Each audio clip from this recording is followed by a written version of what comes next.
Welcome to ನಿಮ್ಮ ಹಳ್ಳಿ ಮಧು YouTube channel ನೋಡ್ತಾರೆ ಎಲ್ಲ ಕರ್ನಾಟಕ ಪ್ರೇಕ್ಷಕರಿಗೆ. ಸ್ಟಾರ್ಟ್ ಆಗ್ತಾಯಿದೆ ನಿದ್ದೆ ಹೊಡೆಯೋ ಕಾರ್ಯಕ್ರಮ. ಸೊ ಎಲ್ಲ ರೆಡಿ ಮಾಡ್ಕೊಂಡಿದ್ದೀವಿ. ಶಟಪ್ನ ಮರದ ಕೆಳಗಡೆ ಹಸ್ಗಳು ಕಟ್ಟಾಕಿದ್ದೀವಿ.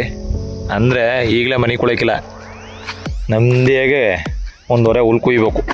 ಕುಡ್ಡು ರೆಡಿ ಆಗ್ತಿದೆ, ತೊಗೊಂಡು ಹೋಗ್ತಾಯಿದ್ದೀನಿ.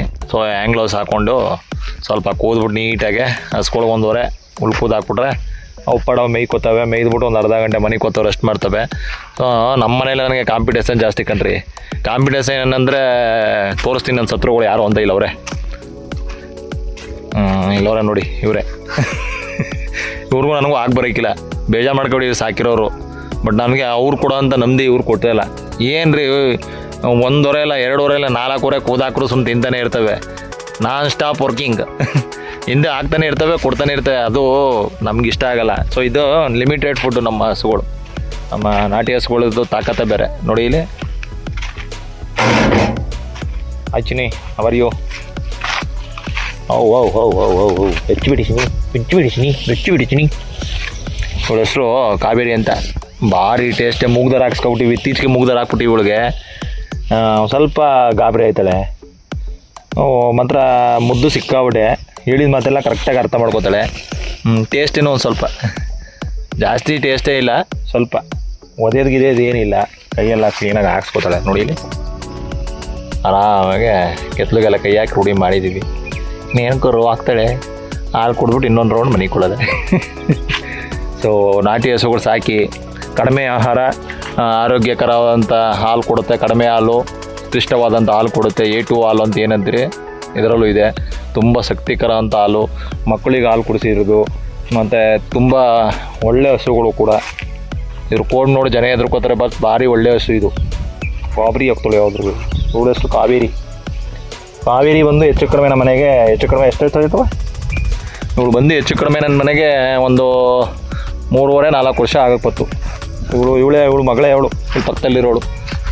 ಇಲ್ಲಿ ನೋಡಿ ಇಲ್ಲಿ ಇವಳು ಮಗಳು, ಹಿರಿಯ ಮಗಳು ಇವಳು. ಇನ್ನೊಬ್ಬ ಮಗ ಹಾಕಿದ ಓರ್ಗರ್ ಹಾಕಿದ ಕೊಟ್ಬಿಟ್ಟು. ಸೊ ಇವಳು ತುಂಬ ಸ್ವಲ್ಪ ಆಟ ಆಡ್ತಾಳೆ. ಬರೀ ಇಲ್ಲಿ ವಿಡಿಯೋದಲ್ಲಿ ಯೂಟ್ಯೂಬಲ್ಲಿ ಕರ್ನಾಟಕ ಜನತೆ ನೋಡ್ತೀನಿ ನಾನು. ಏನು ಮಾಡಲಿ, ಎಲ್ಲ ಕಸಾಯಕ್ಕನಿಗೆ ಈ ಹಸುಗಳೇ. ನಾನು ನೆನ್ನೆ ಒಂದು ಮೂವಿ ನೋಡ್ತದೆ ಪ್ರೇಕ್ಷಕರೇ, ತುಂಬ ಚೆನ್ನಾಗಿತ್ತು ಆ ಮೂವಿ. ನೆನ್ನೆ ಒಂದು ಮೂವಿ ನೋಡ್ತಾ ಇದ್ದೆ. ಆ ಮೂವಿಲಿ 1979 ಇರ್ಬೋದು, ಅದು 80ನೇ ಇಸ್ವಿದು. ಆ ಸಾಲಲ್ಲಿ ಚಂದನದ ಗೊಂಬೆ ಅಂತ ಮೂವಿ ಹೆಸರು. ಚಂದನದ ಗೊಂಬೆ. ಆ ಪಿಕ್ಚರ್ ನಾನು ಅಬ್ಸರ್ವ್ ಮಾಡ್ಬೇಕಾದ್ರೆ ತುಂಬ ಒಳ್ಳೆ ಪಿಕ್ಚರ್ ಬಗ್ಗೆ ಏನು ಮಾತಾಡೋಂಗಿಲ್ಲ. ಅಲ್ಲಿ ಹಳ್ಳಿಗಳಲ್ಲಿ ಶೂಟಿಂಗ್ ನಡೆದಿರೋಂಥದ್ದು ಆಲ್ಮೋಸ್ಟ್. ಅದು ಅನಂತ್ನಾಗ್ ಅವರು, ಲೋಕೇಶ್ ಮತ್ತು ಇನ್ನೂ ತುಂಬ ಜನ ಆ ಪಿಕ್ಚರಲ್ಲಿ ಮಾಡಿದ್ದಾರೆ. ಅದರಲ್ಲಿ ನಾನು ಅಬ್ಸರ್ವ್ ಮಾಡಿದ್ದೇನೆಂದರೆ, ಆ ಹಸುವಿನ ಪಿಕ್ಚರ್ ಹಳ್ಳಿಗಳು ಶೂಟಿಂಗ್ ಆಗಿಬೇಕಾದ್ರೆ ಅಬ್ಸರ್ವ್ ಮಾಡಿದೆ. ಕಂಪ್ಲೀಟಾಗಿ ಎಲ್ಲ ಬರೀ ಹಳ್ಳಿಕರ ಹಸುಗಳೇ ಇದೆ ಅದರಲ್ಲಿ. ಇದೇ ನಾಟಿ ಹಸುಗಳೇ, ತುಂಬ ನಾಟಿ ಹಸುಗಳಿದೆ ಅಲ್ಲೆಲ್ಲ. ಪಿಕ್ಚರ್ ಒಳಗಡೆ ಎಲ್ಲ ಹಳ್ಳಿಗಳದ್ದು ಲೊಕೇಶನ್ ಎಲ್ಲ ತೋರಿಸ್ತಾರೆ. ಬರೀ ನಾಟಿ ಹಸುಗಳಲ್ಲಿ ಚಿತ್ರಣ ಕಾಣ್ತಿತ್ತು, ಎಲ್ಲೂ ಕೂಡ ಇವು ಕಾಣ್ತಾ ಇರಲಿಲ್ಲ. ಈ ಹಸುಗಳು ಎಲ್ಲೂ ಇಲ್ಲ. ಇತ್ತೀಚೆಗೆ ಯಾರ ಮನೆ ಬಂದ್ಬಿಟ್ಟು ತಗೊಳಕೊಂಡಿದ್ದು ಹಾಲಿನ ದುಡ್ಡು ಅಂದ್ಕೊಂಡು ಜನಕ್ಕೆ ತಲೆ ಕೆಡಿಸ್ಬಿಟ್ಟು ಈ ಹಸುಗಳು ಯಾವ ನಾಟಿ ಹೆಚ್ಚಪ್ಪ ಹಸುಗಳು ತಗೊಳಕೊಂಡಿದ್ದು. ಸೊ ಇವು ಬಿಟ್ರೆ ಮೇಯೋದೇ ಇಲ್ಲ, ಸುಮ್ಮನೆ ಮನೆ ಕೋತವೆ ಬಿಸಿಲಲ್ಲಿ.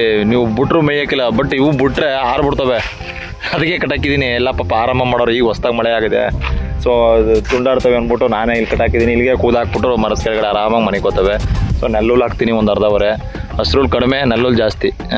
ಆರೋಗ್ಯಕರವಾಗಿ ಹಾಲು ಕೊಡುತ್ತೆ. 2.5 ಲೀಟ್ರ್ ಹಾಲು ಕೊಡ್ತಾಳೆ ನನ್ನ ಕಾವೇರಿ. ಅವಳು ನಿಂತಿರೋಳು. ಅವಳ ಮಗಳು ಇನ್ನೂ ಈಟ್ ಬಂದಿಲ್ಲ. ಮೊದಲ ಸಲ ಬಂದರೆ ಕೊಡಿಸ್ಬೇಕು.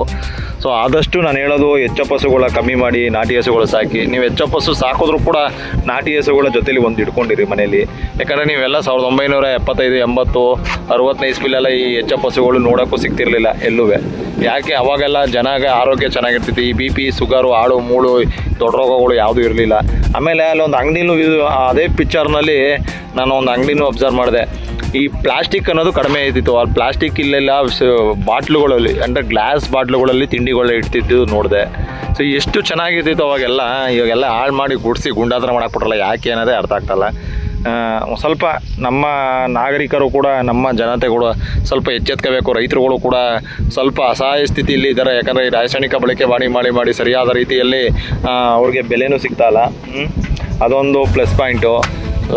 ದಯವಿಟ್ಟು ನೈಸರ್ಗಿಕ ಕೃಷಿ ಮಾಡಿದ್ರೆ ನೋಡಪ್ಪ, ನಮ್ಮದೇ ನನ್ನ ಪರವಾಗಿ ಅಲ್ಲಿ ಹುಳು ಉಪ್ಪಿಗಳೆಲ್ಲ ಎರೆಹುಳಗಳು ಕಪ್ಪೆಗಳು ಅವು ಇವು ಎಲ್ಲ ಕೆಲಸ ಮಾಡ್ತಾಯಿದ್ದೆ. ನನ್ನ ತೋಟನ ಚೆನ್ನಾಗಿದೆ, ಹಚ್ಚ ಹಸಿರಾಗೆ ಒಳ್ಳೆ ಆರೋಗ್ಯಕರವಾದಂಥ ಇಳುವರಿನೂ ಕೂಡ ಬರ್ತೈತೆ. ಸೊ ನೀವು ನಾನು ನಮ್ಮದೇ ಮನೆಗೆ ಬರ್ತೀನಿ, ಇಲ್ಲಿ ಯಾವುದೇ 1-2 ವಾರ ಉಳ್ಕೋದು ಹಾಕೊಂಡು ಮನೆಗೆ ತರ್ದೆ. ದಯವಿಟ್ಟು ಎಲ್ಲರೂ ಈ ದಿಟ್ಟಿನಲ್ಲಿ ವರ್ಕ್ ಮಾಡಿ ಅಂತ ಹೇಳ್ತಾ ನಾನು 2 ಮಾತು ಮುಗಿಸ್ತೀನಿ. ಜೈ ಗೋಮಾತೆ, ಜೈ ಸುಭಾಷ್ ಬಳಕೆ.